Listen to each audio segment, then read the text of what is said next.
Hello, Squid and Octo kids! Welcome to It's a Splat Theory. I'm your host, Kat, and this video is part 3 of me writing what I would do for the Side Order DLC. If you haven't watched the previous 2 videos, well, you should probably go do that first, since it's important to understand what's about to happen. Watched it? Good. Now let's super jump right into it. Agent 8 didn't know how long she was in the passageway for. She just kept crawling and crawling farther into the light. Eventually, she reaches the end, and instead of there being a swarm of fish, like she expected, she is entered into a large, empty white room. She looked around, a bit confused. There was nothing there. Just absolutely nothing. But this was where the fish came from, right?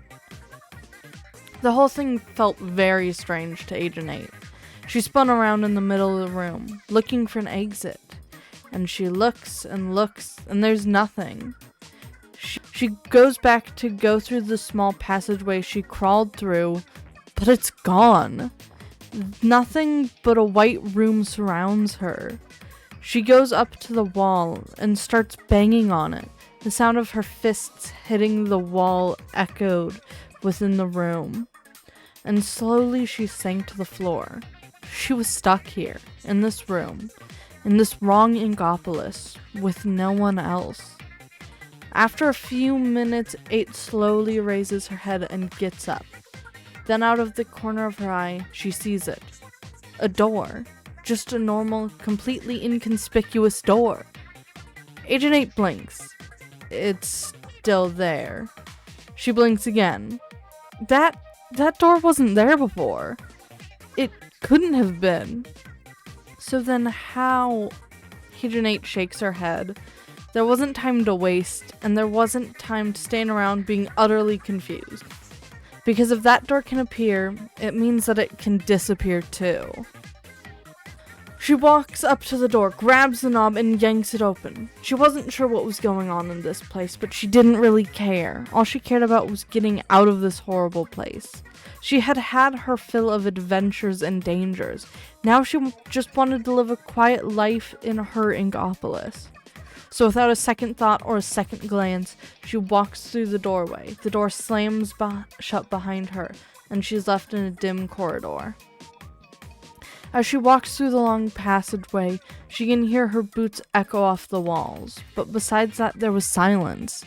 8 continues and continues through the dark hall, never changing and what feels like never ending. All these corridors and rooms and halls, they felt like they just kept repeating, and there was nothing Agent 8 could do but continue forward. And then, within the midst of the sound of 8's footfall, another sound appeared, a high-pitched hum. At the noise, Agent 8 slows, but not for long. This was the first change since she started walking in these halls, and she was going to find what it was. She edges closer to the wall, and spins the doilies in her hands as she walks, every few steps gripping them tightly and bracing her arms, ready to fire. The sound of the humming gets closer, and the so far straight hallway suddenly turns right, and 8 almost runs into the wall before she turns and sees it. Or her. 8 wasn't entirely sure what to call what she saw. The thing hovering in the air in front of her was in the shape of Pearl's head. It even had her crown. It had a fan of some sort underneath it, and that's what seemed to be keeping it afloat in midair. It turned itself around and looked at Agent 8. It raised its eyebrows, the ones above a screen, with eyes that matched Pearl's pupils. Agent 8, there you are! I've been looking for you everywhere! I'm glad you're okay!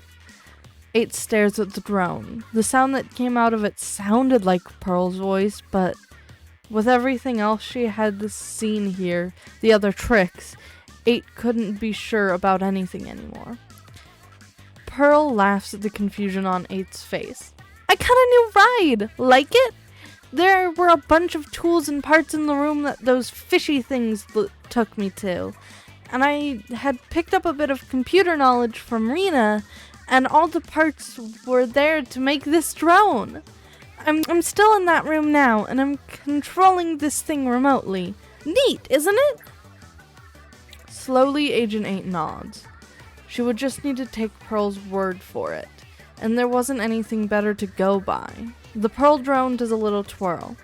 Now then, let's get me, and then get out of here. Lead the way, 8. Agent 8 looks at her, putting a hand on her hip. The obvious question in the stance. The point being hit home when 8 raises a single eyebrow. Right, you're probably wondering why I don't lead you directly there.